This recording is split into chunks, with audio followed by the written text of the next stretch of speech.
Today's passage will be from Zechariah 1, verse 7 to 17. I will be reading it in German. Im zweiten Regierungsjahr des Königs Darius, am 24. Tag des 11. Monats, des Monats Shebat, empfing der Prophet Zechariah, der Sohn von Berechia und Enkel von Iddo, wieder eine Botschaft vom Herrn. Er berichtet: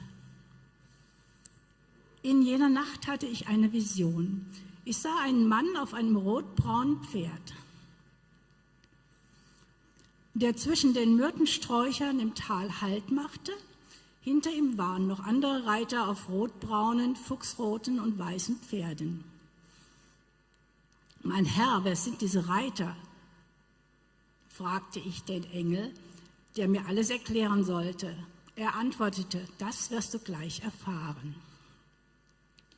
Da sagte der Mann, der zwischen den Myrtensträuchern gehalten hatte: Diese Reiter hat Gott der Herr ausgesandt, um durch alle Länder der Welt zu ziehen.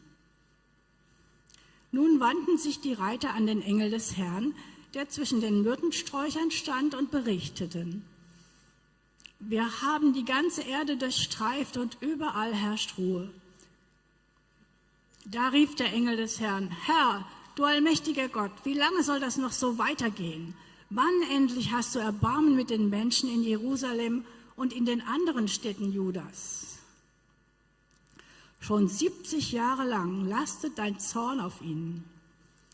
Der Herr antwortete dem Engel, mit dem ich geredet hatte. Er tröstete ihn und machte ihm Mut. Dann wandte sich der Engel wieder an mich und befahl: Verkünde den Menschen, so spricht der Herr, der allmächtige Gott. Meine Liebe zu Jerusalem und zum Berg Zion ist ungebrochen. Voller Leidenschaft werde ich mich wieder für sie einsetzen. Doch die Völker, die sich jetzt noch so sicher fühlen, werden meinen gewaltigen Zorn zu spüren bekommen. Ich wollte mein Volk bloß eine kurze Zeit lang bestrafen, doch sie haben es ganz ins Unglück gestürzt. Darum will ich Erbarmen haben und mich Jerusalem aufs Neue zuwenden. Mein Tempel soll wieder aufgebaut werden, ja, die ganze Stadt soll neu erstehen. Das verspreche ich, der Herr, der allmächtige Gott. Und auch das sollst du verkünden. Mit lauter Gutem werde ich mein Volk beschenken. In ihren Städten soll es an nichts fehlen. Zion werde ich trösten und Jerusalem wird wieder meine auserwählte Stadt sein. Mein Wort gilt, denn ich bin der Herr, der allmächtige Gott. This is the word of the Lord.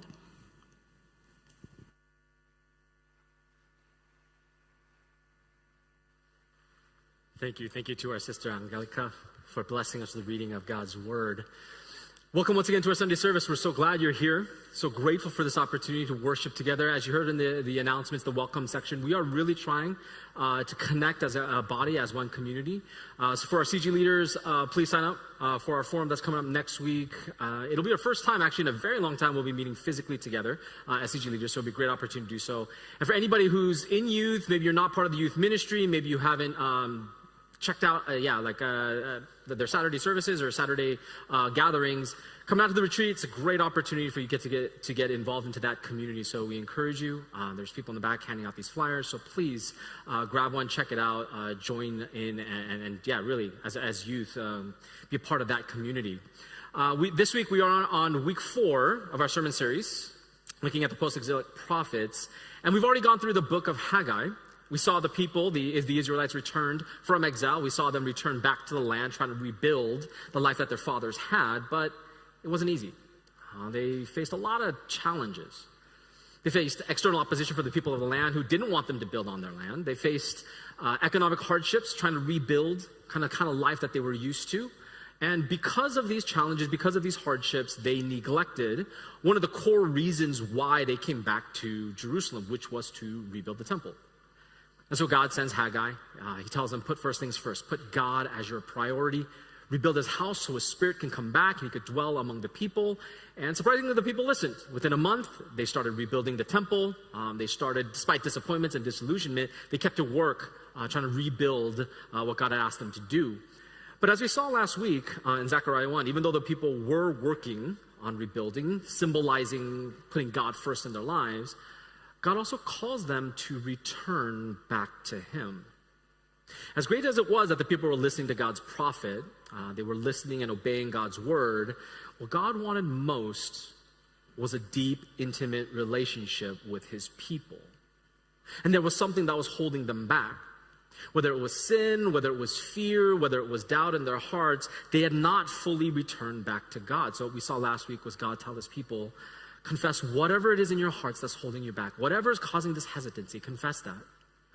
Trust in my gracious character, my good character to forgive that, and then return fully back to me so that I can return fully back to you. Where your heart and our hearts, they commune, and I'll be with you. Now the question we have to ask ourselves is, why didn't they return back to God? They had come back from exile about 20 years prior. Why didn't they return their hearts back to God at that time? Or even when they started rebuilding the temple, as they started putting up the house of God, why not at that time didn't their hearts rend back to God and say, hey, we're fully yours? What kept them from doing so? I think the core issue here were these deep-seated underlying questions that they had in their hearts all throughout exile. Questions like, can we trust God again? Can God really fulfill his promises? You see, you have to remember that they had been in exile for the past 70 years. And the reason they were in exile was because their nation was completely destroyed. The house of their God, the temple, was burned to the ground. Now, I know for us, sitting on this side of history, we could look and say, well, that was all part of God's plan. That was his way of getting, his people to return back to him. This was all part of God's plan. But for the people who had to live through that, who actually went through that, the perspectives on their experiences were probably vastly different, especially as they looked around all the other nations, these foreign nations that serve foreign gods, that serve foreign idols, and they were prospering. The people of these nations, they were living at ease and at peace. And so the Israelites must have thought to themselves, did our God lose? I mean, his temple, his house, it was destroyed. His people, his covenant people, who he said he would always be in relationship with, well, they were taken captives, and then they were taken out of the promised land. Now, you have to understand how significant that is. The promised land was a promise given to Abraham way back in Genesis 15. It wasn't just that God said to Abraham, I'm going to make your descendants as much as the sand on the seashore. He said, I'm going to give your descendants this land. And then that whole journey of getting them there, through the time in Egypt and the years of struggle and hardship there, and then how God rescued them from that, into the 40 years of wandering into the desert so that they could finally reach the promised land. And then when they get to the promised land, they have to battle and fight all the people that are already there, the enemies, just in order to carve out their kingdom. But they finally got there. The kingdom of Israel was finally there. God's promise seemed to be fulfilled. And then now they're taken away from that into enemy territory. So they've got to ask, how could this have happened if God is almighty, all-powerful, God of all gods? That was the question that was confronting them all throughout the exile, especially as they learned about the gods of Babylon and then eventually the gods of Persia. They would have been told over and over again that our gods are stronger than your God. How do we know this? Because we defeated you. If your God was all-powerful and all-strong, how come he didn't protect you? Even now, if your God is all-powerful, why doesn't he come to rescue you and save you? Even Israel's return back to Jerusalem, it seemed more an occurrence of happenstance than it did God's intervention. Because they don't see God's mighty works like they did in Egypt when God rescued them. Instead, what ended up happening was the Persian Empire came and they destroyed the Babylonian Empire. And just by chance, the first king of Persia, King Cyrus, he didn't want these foreigners in his capital city. So he told them, all go back to your homeland. And that's why the remnant returned back to Jerusalem. And so even though they're back, according to the promises that were given, they haven't yet seen God's mighty works. They haven't yet seen his intervention. They haven't seen how God's going to fulfill his promises. They were in this in-between time where, yes, they had received the promises of the old prophets. Yes, they're living in the land, but they're not quite sure how this is going to end. So they start asking these questions. God, can we trust you? God, are you still powerful? Does your promise still hold? Did everything the old prophets said about the lost tribes coming back, about you coming back in glory, is that promise still operative? Do you still love us and care for us? Are we still part of your covenant people? Because for them, when they looked around, all they saw was a remnant, a small people in a small land trying to do small things, rebuilding one temple, which they couldn't even do to the size and shape of the former glory. And so they were asking themselves, as the Persian Empire is going to conquer all the former lands of Egypt in the south, Assyria in the north, they look around and say, God, is your promise that you're going to come in glory, is this really going to happen? Those are the kind of questions that people ask when they've been hurt, when they've experienced brokenness. Because of the pain they've experienced, because of the disappointment and disillusionment, and because they don't want to experience that again, before they believe, they start to ask questions. They start to really examine, because they want to make sure that their faith is not put in something that's going to disappoint. We as Christians living in our in-between time, maybe we've asked similar questions of God. We say, God, I read your word, and in your word it talks about your mighty works. We hear about all the things that you've done. Maybe in the lives of our friends or our family around us, we see how you're working, but in my life, God, I don't see you, God. I don't feel you, God. I don't know how you're working. I don't know how all of this is supposed to end up. And so we start asking God, is your promise true for me? Do you care for me? Is everything going to work out for me? Can I trust you? That's the context for what we're going to be talking about today. Today we'll be covering the section in Zechariah called the night visions, which starts in chapter 1 and goes all the way to chapter 6. What was read today was the vision 1 of 8, right? And we're going to be covering all 8 today, so there's a lot to cover. We're just going to keep moving through it. Now, these night visions are a little bit different than dreams. I'm sure many of you, even those vivid dreams, right, that we've had, I'm sure many of you guys have had those vivid dreams, those dreams that seem like it really happened. Right? So you wake up and you're like momentarily unsure. You're like, wait, did that really not? So my wife, a lot of times, she wakes up in her dream mad at me because of something that I did in her dream, right? I don't know if that happened to you guys, but she does. So occasionally in the middle of the night, she'll wake up and she'll start tapping me, and I wake up like, oh, what happened? What did what's wrong? She's like, you know what you did. And I'm like, I have no idea, but when I shared this in the first story, when a brother over here came up to me, he's like, wow, we just can't even escape in our dreams, right? Like there's no relief, there's no release. We still make mistakes. But even though God does speak through dreams, here it's clearly a vision, a night vision. Actually, in chapter 4, he even says he wakes up Zechariah to make sure that it's a vision that he's giving. But these visions are a little bit different in that Zechariah actually interacts with God a little bit in these dreams. He's able to ask questions, and then God also answers these questions. So that's what's happening here. One of the things I want to caution you about is because they're visions, they're also open to interpretation. Right? And there are scores of scholars and commentators who have examined every single detail of the vision and then trying to explain every little thing. But like most communication, especially back in the day, visions were given to deliver a core message. They're not there for these hidden details or these hidden messages or these like Easter eggs, right? Oh, look at this. Like so many commentators have pointed out, oh, look at the color of this horse, like standing in this place. Like realistically, that has no bearing on the message that God is going to try to give. So my encouragement is as we go through these visions, and again, I'm not going to read all of them because it's chapter 1 to 6. That's just a long thing to read. I hope that you guys do read them on your own. I'm going to walk through what the visions are, but my hope is that as we walk through this together and kind of talk together about what God is trying to communicate, that you'll be able to see a thread. You'll be able to see kind of the larger themes that God is working with. Technically, I have a picture of, these 8 visions, and this comes from the Gospel Project. So if you guys want to check it out, they have a great intro into Zechariah. So this is from their video. I just took a screenshot, so maybe a little blurry. There's a technical structure to the way these visions are organized, and it's called a chiastic structure, right? The only reason I bring this up was it's a way that it's done. It's a form of communication that's done in the ancient Near East and in the Bible that communicates a certain focus. So if you give 1 through 8 these visions, a letter like A, B, the way a chiastic structure works is A, B, C, D, D, C, B, A.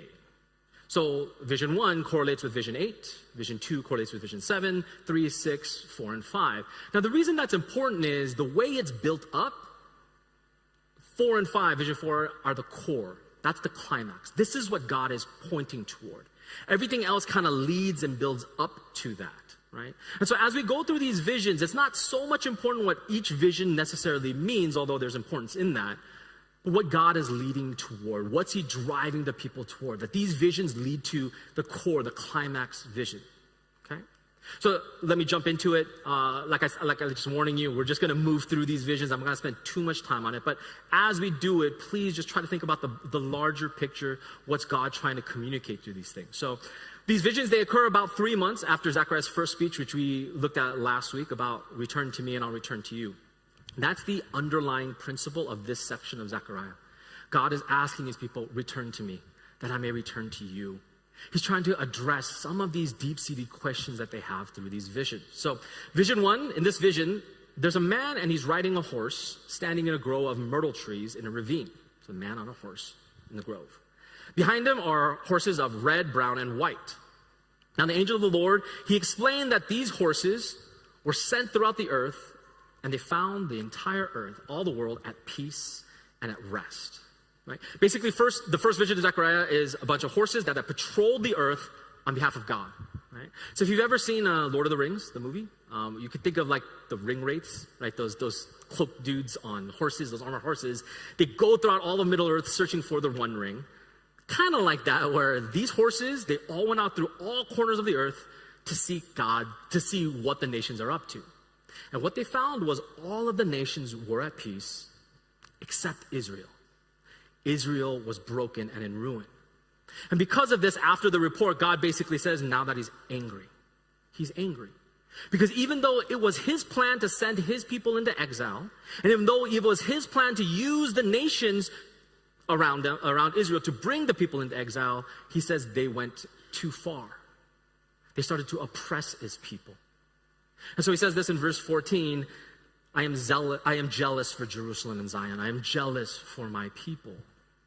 Now, this is not that possessive, destructive kind of jealousy. This is the righteous love of God. This is the one of care and compassion for his people.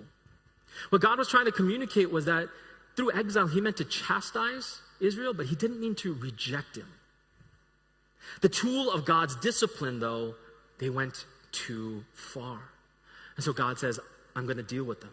I'm going to return to my people with compassion. This first vision, it declares God's love to his people, and it tells them that he's going to deal with all the things that are around. You see, especially for this remnant that had come back, they looked at all the nations around them, these foreign nations with foreign gods and idols, and they were prospering. And they were confused because if their God is the God of everyone and all things, how can evil prosper? How can good and people who are trying to live righteously, how can we suffer? And this was something that's a constant question, a constant refrain that we even have today. And God's first vision, he tells them, I see this. My horses, they've patrolled the whole earth and I've seen the evil and the prospering. And they think they're at rest. But I'm going to come and let them know differently. And so that's what this vision is about. It's not to say it's not to ignore the fact that there's all this pain and suffering that's happening, but it's to say that God sees this. None of this goes unseen. And there will come a day when God will deal with this. He's telling Israel, just wait for that day. The second vision is right after what we read today in chapter 1 in verse 18 to 21. It continues the theme of the first vision about God's anger. God was angry at the nations because they went too far in their discipline. In this vision, there are 4 horns and 4 craftsmen. Now the 4 horns, they are the powers that scattered Judah, Israel, and Jerusalem. Some commentators have even thought that these were actually the 4 empires that surrounded Jerusalem during the time where they broke them in exile or brought them into exile. But realistically, more likely, they refer to all of the nations, the 4 corners of the earth, the 4 winds. They're just talking about all the nations surrounding Israel that were against it. The important thing here is that 4 craftsmen come and they cast out these nations that lifted their power against Israel, against God's people. This vision is a portrayal of a great reversal. These nations that once cast out Israel now are going to be cast out. Now, the important thing here is that they're craftsmen. They're not warriors. They're not soldiers. They're craftsmen. And the only craftsmen that were happening at that time were the ones that were rebuilding the temple. And so there's this idea of, as you rebuild the temple, my presence will come, and it is my presence that's going to go drive them out. It's not going to be your military might. It's not going to be the kingdoms that you kind of develop. It's going to be craftsmen who build my temple, and my spirit is going to go and drive them out. We're going to push on to vision 3, which is in chapter 2. This vision actually is divided into a vision section and an oracle section, where God makes this speech after the vision. In this vision, Zechariah, he sees a man with a measuring line go run the distance of the city of Jerusalem in order to measure it. And the reason that you measured cities at this time was because you wanted to know how much material was needed to build a wall around the city. Right? Because in the ancient times, the only way you could defend a city was by building a wall. Right? That was just the way it was. And the higher your wall was, the thicker your wall was, the more secure your people were. So this man was going to go and measure the distance of Jerusalem in order to get enough building materials for the wall. And yet an angel of the Lord tells Zechariah, tell that man to stop. Why? Because one day, Jerusalem's going to be filled with so many people and so much livestock. There's going to be so much life. It's going to be brimming with life that there can't be a wall. It's going to be a city without walls. Now the question here is then, how are they supposed to protect themselves? If there's that much abundance in the city and you can't even build a wall around it, how can they defend themselves? And God's answer to this is they won't have to, because God will be their protection. He says he'll be a wall of fire around the city.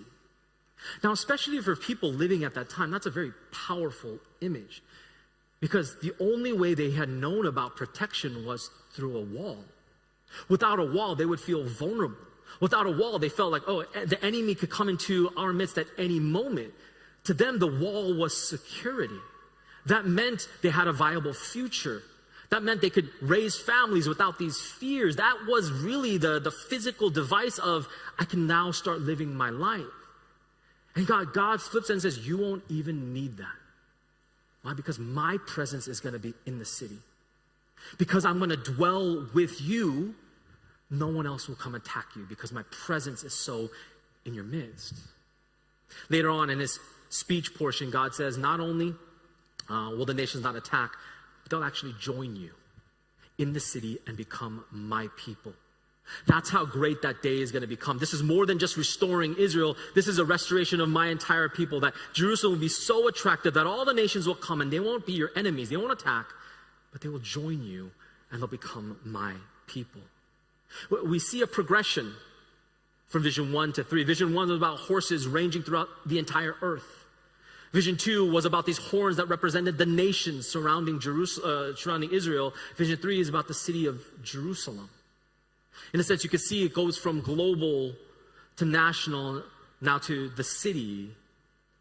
Now we get to 4 and 5, visions 4 and 5, which I say on that chiastic structure, they're the center. This is what he's been driving at. The God of the whole earth, God of all the nations, God of the city. Now he's driving towards something here in vision 4.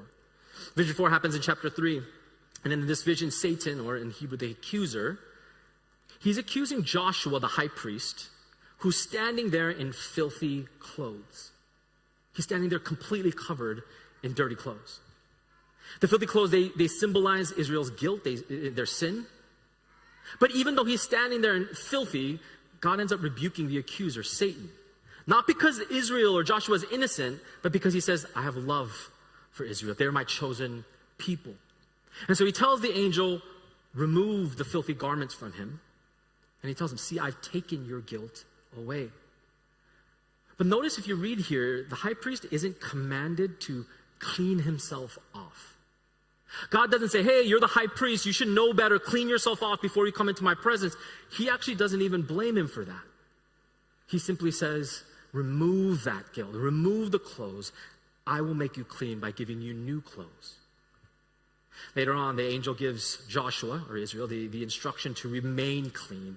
And he says, if you walk in my ways, if you perform my service.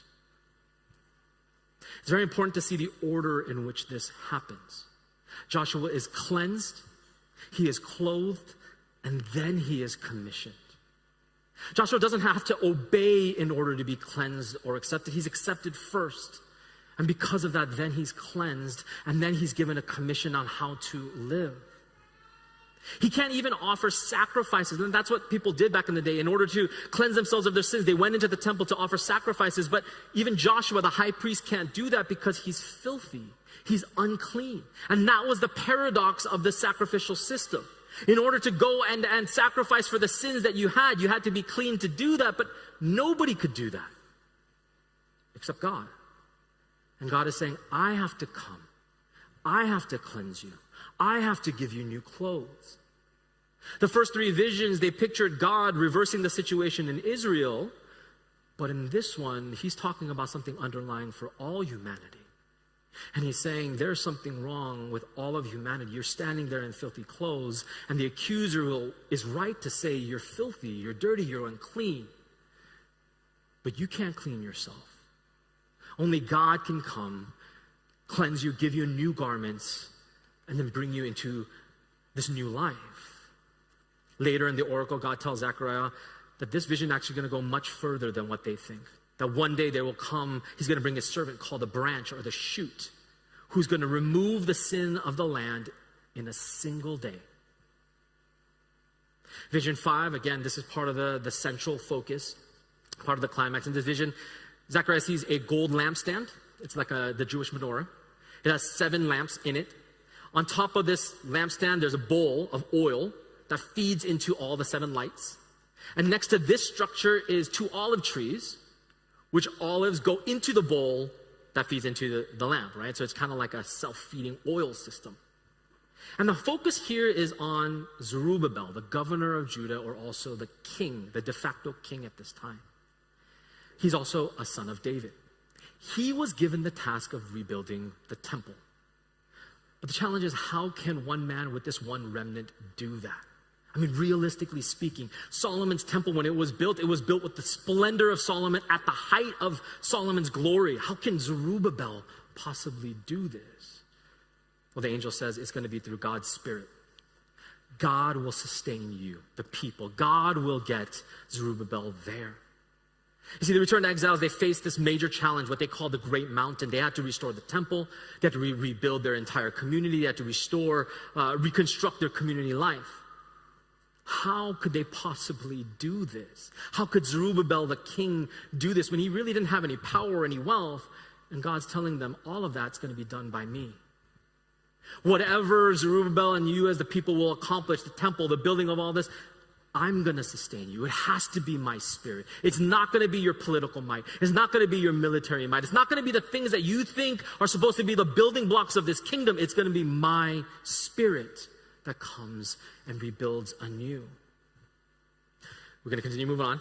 Vision 6, chapter 5, verses 1 through 4. Here we see Zechariah sees a flying scroll, 30 feet long, 15 feet wide. It's completely open and it's just flying through the air, so people could see it on both sides. And the angel explained to him what this meant. He said, this is the curse that is going out over the face of the entire land. Now, the background for this vision actually comes from Ezekiel. You see, when God departs from Jerusalem, it says he leaves on a chariot because of all the wickedness and iniquity and all the sins of Israel. In the same way that God flies out, his presence departs and flies out of Israel, he says, one day I'm going to return. But when I return, it's not just a blessing toward Israel, but it's also going to be a judgment for all the nations who are against Israel. And that's what the scroll was. That God's returning to Israel was also God's imparting of his judgment onto the rest of the world. For anyone who does not keep God's law, judgment is going to come. We get to vision 7, which is the latter part of chapter 5, verses 5 through 11. In this vision, Zechariah, he sees an ephah, which is a measuring basket for grain. This basket represents the iniquity of people throughout all the land, their sins, all their wickedness. Well, when the lid was lifted, inside the basket, there sat a woman. And an angel said that the woman represented wickedness, and so he pushed the wickedness back in the basket, closed the lid. Now, obviously, the women are not wicked. That's not what this means. It just so happens that the word wickedness in Hebrew is a feminine noun, right? But it's the same way. It's just a personification of wickedness, just like how wisdom in the Old Testament is also Sophia. It's a feminine. Well, Zechariah sees 2 women with wind in their wings, and they lift up this basket. And so he asked the angel, Lord, where's this basket being taken? He told him to the land of Shinar, which is the ancient name of Babylon, which was in the north. Now you have to understand, like back in the ancient Near East, they had a very interesting relationship with the north, right? That was the place where all the evil came from. All of the foreign gods, all of the idols all came from the north, right? If you see actually that type of tradition has come down even to today. If you ever look at some like fantasy or some of these other kinds of books or movies, they always talk about the north as this mysterious kind of evil place where like wickedness comes down from. That actually comes from the ancient Near East. That's what they viewed the north as, this unknown, mysterious place where all this wickedness and evil lies, because actually Babylon lies to the east of Jerusalem, if you actually look on a map. So when they're talking about the north, they're talking symbolically of all the wickedness and all the evil and foreign gods. And so the people, the women, they take this basket of evil and wickedness and they go to the north. And the symbolism is that God is taking all of the sins of Israel. He's bringing them to a place where he will ultimately judge the people there. We finally get to vision 8, which is in Zechariah 6, the first part. And this is the final vision. It connects back to the first vision. In the first vision, there was a single rider on a horse. In this final vision, there are 4 groups of colored horses, and this time with chariots. And they're sent out to patrol the earth and to bring God's wrath to the north, right, to all of the wicked country. In our final vision, the conditions of the first vision are reversed. In the first vision, the nations were at rest and God was angry. In the last vision, God is at rest. Why? Because his anger, his wrath has been poured out to all the wicked people and the north has been defeated. In this way, he's telling the Israelites, whatever your condition is now, there will come a time when that condition will be reversed. You are at war, you feel like you're broken now and everybody's at peace, and there will come a time where everyone else will be broken and you will be at peace. And that's the end of these 8 visions. Now the question is, what were the Israelites supposed to do with this? What are we supposed to do with something like this? You know, I said from the very beginning of our series that I think the Christians, all of us living today, that we're living in a very similar situation to those people, the Israelites living in Zechariah's time, in the post-exilic time. And the reason for this is because we're waiting for something that hasn't happened yet. We have a truth that we know and we hold to, and that's the hope of our lives. But we haven't yet seen it come all the way to completion. That's what it was for the Israelites there. They had their hope in their God. They're coming back from exile. Their only hope is God, but they don't know how it's going to end. They're waiting for it. In the same way, we're waiting for something that honestly sometimes doesn't seem like it's going to happen anytime soon. We're waiting for God to come back and reveal when all things will be made right, when all of life will be made renewed, when our faith will finally make sense. But the best that we have in this life then is hope. Hope that everything will turn out exactly the way God had said it will. But sometimes the problem with hope is that when we look around and we look at all around the things that are happening to us, to our families, to the world, that hope gets dimmed. Especially as we see evil prosper. Especially as we see brokenness enter. And honestly, we don't even have to look that far out there. When we look even into our own lives and examine the hurts that we've gone through, the sorrows, the brokenness, sometimes the evil that happens to us, our hope gets a little bit dimmed. And we start to question, God, is this really going to happen? How much longer do we have to wait? When is your plan finally going to happen? When is your promise really going to come true? And we have to still hold on to that hope, believe in that hope, in the prospect that one day it is coming. But imagine if it wasn't just hope. Imagine that in every trial that you're about to face, you could see beforehand precisely how and precisely when all that would be made well. Imagine that for every setback that you face, you could see precisely how and precisely when God would make it all right, when God would deliver you, when the truth would come out, when your enemies would know that they're not in control. Imagine for every hurt, you could see exactly how healing would happen. For every sorrow, how God's going to turn that into joy. For every doubt, you could see exactly how God turns that into certainty. Wouldn't your life look a little bit different? That's exactly what was happening here. God is speaking to a people who had returned from exile with so much doubt and so much confusion. They kept asking, is God really with us? Does God still love us? Does his promise still hold true for me? Does he even have power? And God is saying to them, not only am I telling you, let me show you. Let me show you exactly what is to come to you and to all those nations around you. In a sense, you could imagine our life like a camera lens. For us, because we're human, we focus on the immediate surroundings. We focus on the obstructed, littered streets, the broken walls, the shattered buildings in our Jerusalem. All we see is the fallen stones that used to be the walls of our city, the things that gave us protection and security. All we see are the ruins of the temple, all the religious structures and all the things that we used to do to get into faith. And we look at that and sometimes we get hopeless. We think, God, where are you in the midst of all this? And yet when God returns to us and gives us his perspective, he starts to zoom us out a little bit. So no longer are we focused on the rubble that's around us, but he zooms us out to see Jerusalem as a whole city, not as a pile of rubble. But not content to leave us there, he zooms us out a little more when we see not just Jerusalem, but the kingdom of Judah and Israel, the kingdoms that he had established because of his promise. And then eventually he zooms us out so that we can see all of the empires of Persia and all the broken parts of Babylon, the ruins of Babylon. And once you get to that perspective, things look very different from up on high. The mountains, they don't seem so large. These empires, they don't seem so powerful. And it's in this larger heavenly vision of reality that God is saying, this is what I see. This is what I control. And this is exactly what's going to happen in the future. He's telling Israel, let me give you my perspective on high, and let me tell you what I'm actually in control of and what actually will happen.